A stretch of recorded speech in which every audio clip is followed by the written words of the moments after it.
नमो अरिहंताणं नमो सिद्धाणं नमो आयर्याणं नमो वज्रायाणं नमो लूयि सव्यसाहुणं गुणानां विस्तरं वक्षे स्वभावानां तथैव च पर्यायाणां विशेषेण नत्वा वीरं जिनेश्वरम्।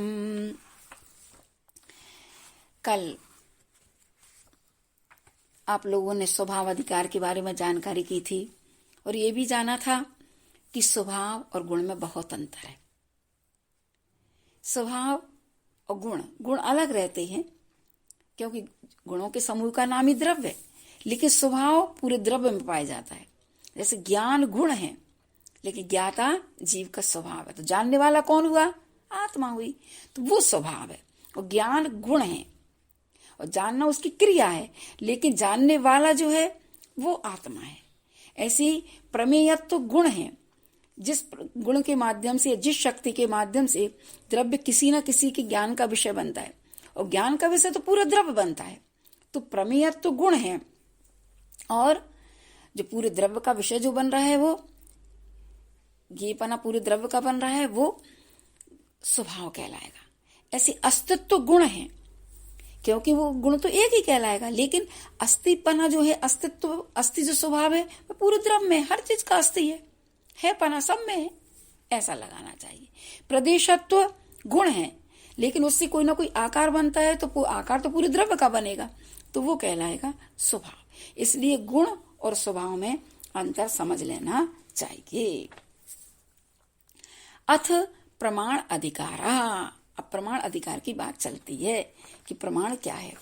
ते कुतो गेया, ते यानी भावा, ते यानी भावा, तो वो भाव या पदार्थ कुतो गेया कैसे जाने जाते हैं, अर्थात किसके द्वारा जाने जाते हैं, एक प्रश्न उठाया। तो आचार्य भगवंत उत्तर देते हैं, प्रमाण नय विवक्षातः, प्रमाण नय विवक्षातः, प्रमाण और नय की विवक्षा के द्वारा, विवक्षा से उन भावों को हम जान सकते हैं, पदार्थों का यथा स्वरूप जान सकते हैं।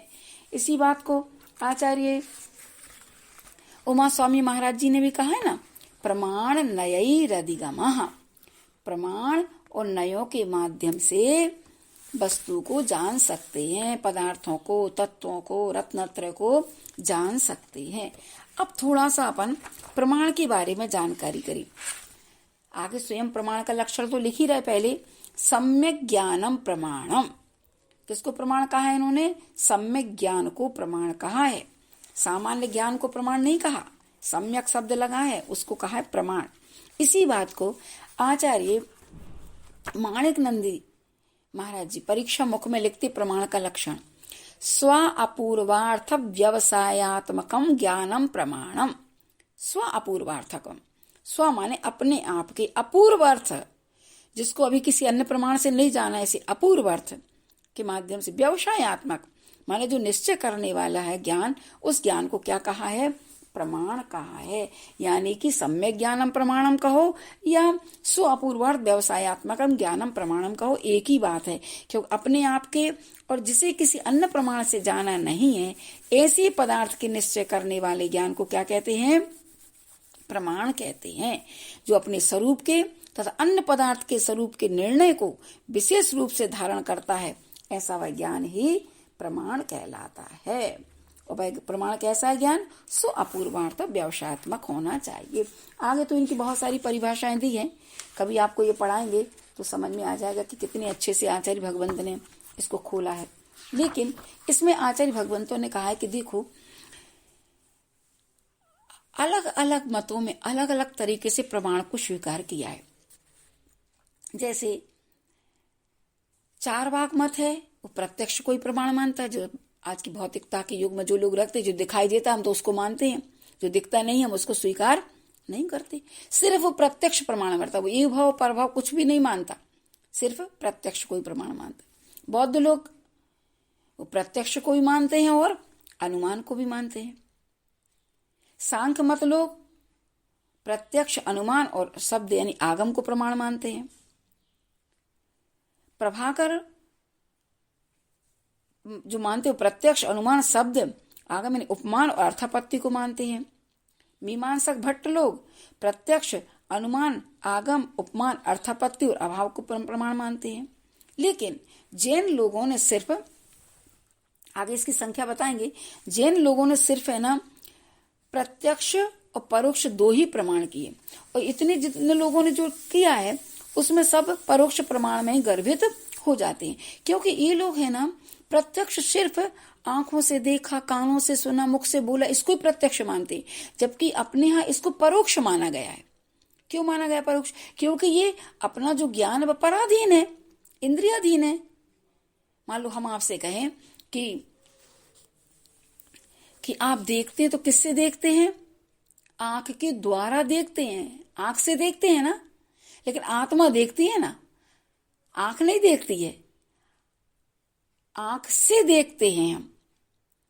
तो हम पराश्रित हो गए कि नहीं हो गए? हमारी आत्मा आंख से देखती है, और मान लो यदि आंख देखने लग जाए तो फिर आत्मा निकल जाने के बाद भी आंख को देखना चाहिए। इसका अर्थ नहीं है कि आंख तो साधन है, तो पराधीन हो गया कि नहीं, हमने दूसरी वस्तु के माध्यम से ये काम कर रहे हैं। तो आचार्य भगवंत ने उसको परोक्ष माना है। लेकिन फिर भी जब बहुत विवाद हुआ कि जो सामने दिख रही है उसको तुम परोक्ष मान रहे हो, तब आचार्य भट्टा कलंक देव महाराज ने कहा कि नहीं, इसको हम साम व्यावहारिक प्रत्यक्ष मानेंगे। प्रत्यक्ष तो कह दिया उन्होंने, लेकिन कौन सा प्रत्यक्ष कह दिया?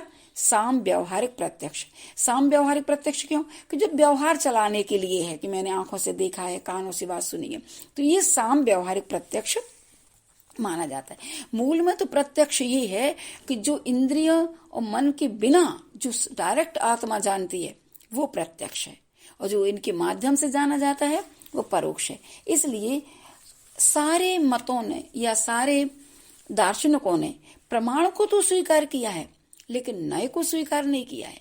एक जैन दर्शन ही एक ऐसा दर्शन है कि जिस दर्शन ने प्रमाण के साथ साथ नए को भी स्वीकार किया है। तो यहाँ पर जो सम्यक ज्ञानम प्रमाणम है, यही वास्तविक प्रमाण है। और वो सम्यक ज्ञान कैसा होता है?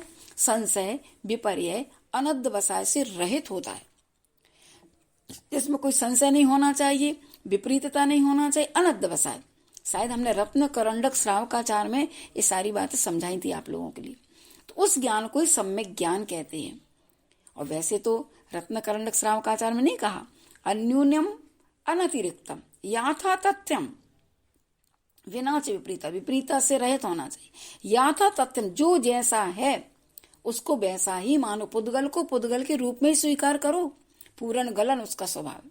धर्म द्रव्य को धर्म द्रव्य के रूप में स्वीकार करो, जीव को जीव के स्वरूप को ही जानो। याथा तथ्यम, कि जानना देखना ही मेरा स्वभाव है, राग द्वेष करना मेरा स्वभाव नहीं है, ऐसा जानो। तब तो तुम्हारा ज्ञान सम्यक ज्ञान की कोटि में है। तुम विपरीत जान रहे, तो शरीर को आत्मा मान रहे, आत्मा को तुम शरीर मान रहे, तो कैसे बनेगा? जो जैसा है वैसा ही मान, निस्संदेह। कोई संदेह मत करो, क्योंकि भगवान की वाणी में कभी संदेह मत करना। भगवान ने जो कहा है बिल्कुल सत्य कहा है, भले हम उसको पहचान पाए या ना पहचान पाए, तो भगवान ने जो कहा उसको जाने। तो जो ज्ञान न्यूनता दिखता तो ठीक है, याथा तथ्यम का मतलब है जैसा है उसको वैसा ही स्वीकार करो। जो द्रव्य जैसा है, द्रव्य गुण पर्याय वाला है, सतरूप है, उसको वैसा ही स्वीकार करो। अब बाकी द्रव्यों में तो अपन कोई बात नहीं है कि धर्म अधर्म आकाश काल में, लेकिन जीव अजीव में बहुत सारी हमारी दृष्टि बदल जाती है। हम बिल्कुल पर्याय दृष्टि ले आते हैं, पर्याय पर ही प्रभावित हो जाते हैं और उसको ही अपना सब कुछ मानने लग जाते हैं। तो समझो कि ये मेरा स्वभाव नहीं है। तो इस तरीके से आचार्य भगवंतों ने सम्यक ज्ञान का स्वरूप कहा है। तो सम्यक ज्ञान को जानो, सम्यक ज्ञान को जानो, सम्यक ज्ञान प्रमाणम है, इसको तुम समझो। ठीक है। उस प्रमाण के कितने भेद हैं? तद्विधा प्रत्यक्षेतर भेदात, तद्विधा प्रत्यक्षेतर भेदात, वह दो प्रकार का है। प्रत्यक्ष और इतर यानी परोक्ष प्रमाण के भेद से दो प्रकार का है। वह प्रमाण दो प्रकार का है, प्रत्यक्ष और इतर। प्रत्यक्ष तो आचार्यों ने तत्वार्थ सूत्र में तत्प्रमाणे तो कहा ही था, तत्प्रमाणे प्रमाणम प्रमाणे प्रमाणानी, तो प्रमाणे द्विवचन है, इसलिए दो प्रमाण निकलेंगे, ये द्विविभक्ति द्विवचन है। इस प्रकार से तो दो प्रकार का कौन सा हो गया? प्रत्यक्ष और परोक्ष। अब देखो, प्रति अक्ष को प्रत्यक्ष कह दिया। अक्षणोति, व्यापनोति, जानाति थी अक्ष आत्मा। यहाँ पर अक्ष का अर्थ क्या निकाला? आत्मा। जो अक्ष अर्थात यहाँ पर आत्मा, तो आत्मा के द्वारा जो जाना जाता है, डायरेक्ट आत्मा जिसको जानती है उसे कहते हैं प्रत्यक्ष। केवल आत्मा के प्रति जो नियत है उसे कहते हैं प्रत्यक्ष। और जो ज्ञान इंद्रिय आदि, प्रकाश आदि की सहायता के बिना, जो इंद्रिय आदि और प्रकाश आदि की सहायता के बिना पदार्थों को स्पष्ट जानता है, उन्हें कोई इंद्रियों की सहायता की आवश्यकता नहीं है, प्रकाश की नहीं, अंधेरे में भी जो जानते रहते हैं वो कहलाता प्रत्यक्ष। और परोक्ष क्या कहलाता है? पराणि इंद्रियाणि आलोकादिश्च परेशाम आयत्तम ज्ञानम परोक्षम। पर का अर्थ इंद्रियां, पराणि इंद्रियाणि, जो इंद्रियों के द्वारा, आलोक आदि, प्रकाश आदि के द्वारा, पुस्तक आदि के द्वारा जो जाना जाता है वह परोक्ष ज्ञान। क्यों? पराधीन हो गया। जो पराधीन है वह परोक्ष है और जो स्वाधीन है वो क्या है? प्रत्यक्ष है। इसलिए पराधीन और स्वाधीन ज्ञान को समझ लेना चाहिए। इसलिए आचार्यों ने यहाँ पर क्या कहा? विशदम प्रत्यक्षम। विशदम है जो निर्मल है, स्पष्ट है, वह प्रत्यक्ष ज्ञान है। भले वो एक देश प्रत्यक्ष हो सर्वदेश, जैसे केवल ज्ञान पूर्ण प्रत्यक्ष है, सारी पर्यायों को स्पष्ट जानता है, लेकिन अवधि ज्ञान और मना पर ज्ञान एक देश प्रत्यक्ष है। जितना भी जानते हैं वो उतना वह प्रत्यक्ष जानते हैं, इंद्रिय आदि के निमित्त से नहीं जानते हैं, ऐसा लगा लेना चाहिए।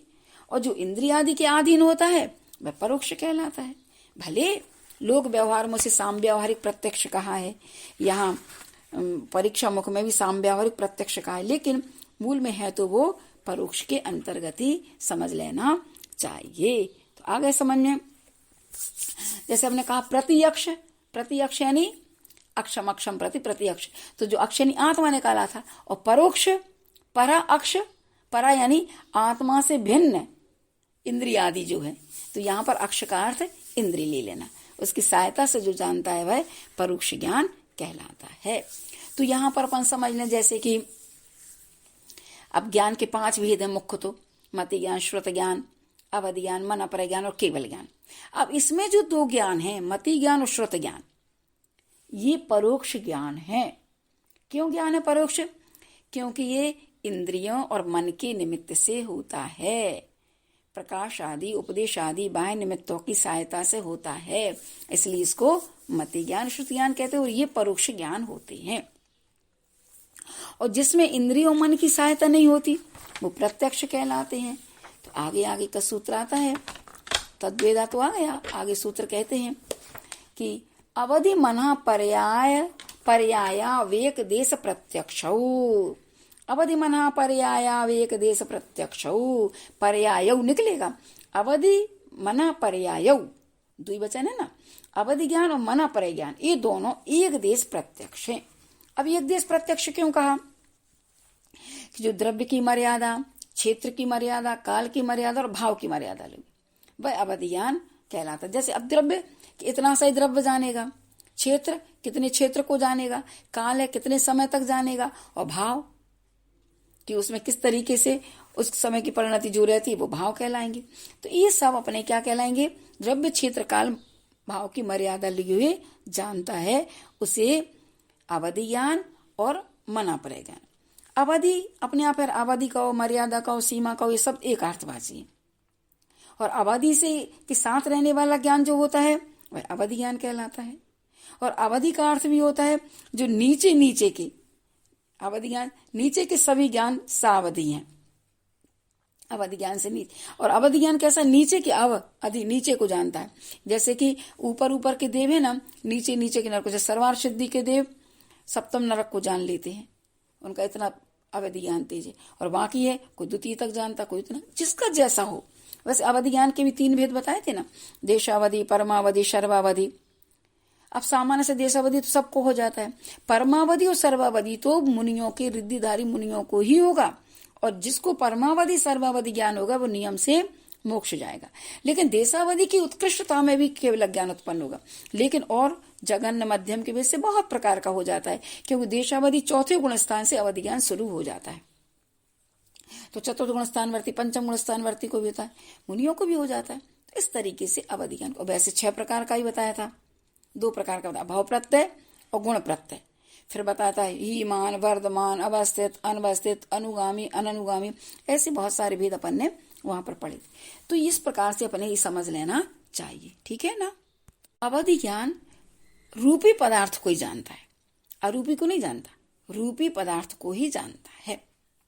अब इसकी एक विशेषता है, बाकी तो सारी विशेषताएं शायद हमने पहले बताई हैं, लेकिन इसमें प्रमुखता से नारकी, देव और तीर्थंकर का अवधि ज्ञान जो होता है वो सर्वांग से जाना जाता है।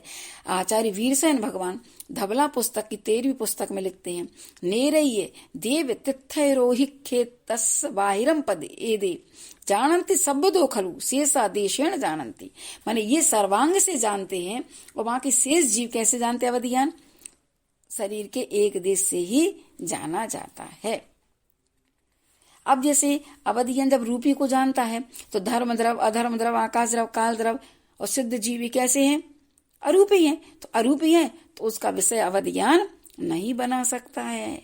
रूपी वस्तु कोई बनाएगा, यानी कि पुद्गल रूपी जो जैसे जीव है, संसारी जीव को बना सकता है कि कथनचित संसारी जीव मूर्त स्वभाव वाला है कि नहीं है, इसलिए वो विषय बना लेगा। लेकिन अरूपी शुद्ध आत्मा को विषय नहीं बना सकता है, ऐसा लगा लेना चाहिए। चलिए अब आगे क्या कहते हैं, मना पर ज्ञान। अब मना पर ज्ञान किसे कहते हैं? जो पर की मन को प्राप्त हुए अर्थ का नाम मन है, और मन मनोगत अर्थ की पर्यायों को, उसके विशेषों का नाम मना पर ज्ञान है। यानी जो उन्हें जो जानता है, मन में स्थित वस्तु को जो जान लेता है कि तुम क्या चिंतन कर रहे हो, क्या करोगे, क्या कर चुके हो, इन सबको भी जान लेता है विपुलमति ज्ञान तो। और ऋजुमति ज्ञान सामान्य को जान लेता है। इसमें लिखा ना अर्थ चिंतित अचिंतित कि क्या आगे विचार करोगे, ये भी बता देगा मना पर ज्ञानी। क्या कर चुके हो और क्या कर रहे हो, ये सब बताने में समर्थ है। ज्ञान की विशुद्धता निर्मलता पर आधार करता, परिणामों में जितनी विशुद्धि होगी उतना ही होगा। इसलिए आचार्य भगवंत कहते हैं अपने परिणामों को जितना तुम निर्मल रख सको, जितना बाह्य विकल्पों से दूर रख सको, उतना ही तुम्हारा ज्ञान उत्तरोत्तर निर्मल होता चला जाएगा। इसके दो भेद तो बताए थे, ऋजुमति और विपुलमति। अब देखो विशेषताएं कुछ कुछ इसकी हैं कि ऋजुमति और विपुलमति। ऋजुमति तो सिर्फ है ना 2-3 भाव, उत्कर्ष से 7-8 भावों को जानता है। भव की अपेक्षा, क्षेत्र की अपेक्षा, जगन से 8 कोस के भीतर की बात को जानता है, उत्कर्ष से 8 योजन के भीतर की बात को जानता है, बाहर की नहीं जानता। विपुलमति मना पर ज्ञान जगन से 7-8 भवों को, उत्कर्ष से असंख्यात भवों को जान लेता, बता देता है कैसा क्या है। क्षेत्र की अपेक्षा जगन से 8 योजन, उत्कर्ष से मानवोत्तर से अर्थात 45 लाख योजन के भीतर की बात को जान लेता है। इस तरीके से आचार्य भगवंत ने ये सीमा को लेकर जानते तो प्रत्यक्ष हैं। अब आगे कहते हैं केवलम सकल प्रत्यक्षम। केवलम सकल प्रत्यक्षम, केवल ज्ञान कैसा होता है? सकल प्रत्यक्ष होता है, यानी कि पूर्ण वस्तुओं को जानने में समर्थ हो। सर्व द्रव्य पर्यायेषु, सभी द्रव्य पर्यायों को जानने में समर्थ होता है, वह केवल ज्ञान कहलाता है। और इसके बाद कहा मति श्रुते परोक्षे। मति ज्ञान और श्रुत ज्ञान ये भी द्विवचन है। मति श्रुत ज्ञान दोनों कैसे हैं? परोक्ष ज्ञान हैं। भले इनको अपन ने व्यावहारिक प्रत्यक्ष में कह दिया, लेकिन ये परोक्ष ज्ञान ही कहलाते हैं। ये इंद्रियाधीन हैं, पराधीन हैं। जो पराधीन होता है वह कभी प्रत्यक्ष नहीं जान पाएगा, परोक्ष जानेगा। इसलिए मति श्रुत ज्ञान को क्या कह दिया है?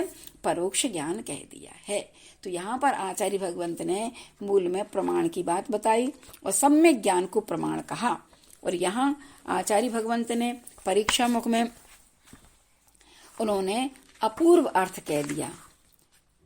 क्या कह दिया उन्होंने? स्वापूर्वार्थ। स्वापूर्वार्थ अपने आप का, और अपूर्व अर्थ जो मतलब नया नया, जो पूर्व में पहले किसी प्रमाण से नहीं जाना गया, ऐसे व्यवसायत्मक व्यापार के ज्ञान को प्रमाण कहते हैं। तो समझ लेना। और ये जो सम्यक ज्ञानम प्रमाणम परिभाषा दी है, ये न्याय के ग्रंथों में आया है, न्याय दीपिका में, उसमें ये परिभाषा दी है, तो समझ लेना चाहिए। इसलिए सम्यक ज्ञान को प्रमाण मानो, और अपने यहाँ ज्ञान ही प्रमाण है। और आगे इसके फल वगैरह बताएंगे बाद में, तो प्रसंगवश जैसा आएगा विषय वो हम बता देंगे, ठीक है। इतने ही रखें। इति श्री प्रमाण अधिकारः। दीदी जी, जय जनेन्द्र इच्छामि। कल के प्रमाण अधिकार के पाठ में से एक जिज्ञासा है, जो अवधि ज्ञान, मना परे ज्ञान है, परोक्ष ज्ञान है। आपने समझाया कि वो इंद्रियों के द्वारा ही जाना जाता है। तो जिज्ञासा ये है कि जिस प्रकार से केवली भगवान को लोकालोक में सभी चराचर पदार्थ दिखते हैं, जिसे हम प्रत्यक्ष ज्ञान की श्रेणी में लाते हैं, तो ऐसे में जो मनापरय ज्ञान के धारी होते हैं या फिर जो अवधि ज्ञान के धारी होते हैं, वहाँ पर भी वो इंद्रियों का क्या यूज कर रहे हैं? उन्हें भी वो जो ज्ञान है वो ऑटोमेटिक मीन्स दिख रहा है या जाना जा रहा है कि क्या होना है फ्यूचर में या किस प्रकार से। तो वहाँ पर वो परोक्ष ज्ञान की श्रेणी में रखा जाना कैसे, उसको मतलब इंद्रियों के द्वारा कैसे हम उसको बोल सकते हैं कि इंद्रियों के द्वारा जाना जाता है? कृपया इस जिज्ञासा का समाधान करें। धन्यवाद। आप अपनी शंका को व्यवस्थित करें कि देखो, मति ज्ञान, श्रुति ज्ञान, परोक्ष ज्ञान है जो इंद्रियों मन की सहायता से होते हैं। अवधि ज्ञान, मनापरय ज्ञान तो एक देश प्रत्यक्ष ज्ञान है। एक देश प्रत्यक्ष क्यों कहा? क्योंकि ये मर्यादा को लेकर के ही जानते हैं, द्रव्य क्षेत्र काल की मर्यादा को लेकर के जानते हैं, इस कारण से एक देश प्रत्यक्ष है। और केवल ज्ञान तो सकल प्रत्यक्ष है, जिसे किसी वो है ही नहीं बाधित, संपूर्ण पदार्थों को युगपद एक साथ जानने में समर्थ है, इसलिए सकल प्रत्यक्ष है। तो परोक्ष नहीं कहा। अब अवधि ज्ञान, मनापरय ज्ञान जब लगाते हैं तो उस समय इंद्रिय मन उनका काम नहीं करता, उस समय डायरेक्ट वो अपनी आत्मा से ही जानते हैं। लेकिन एक देश इसलिए कहा है कि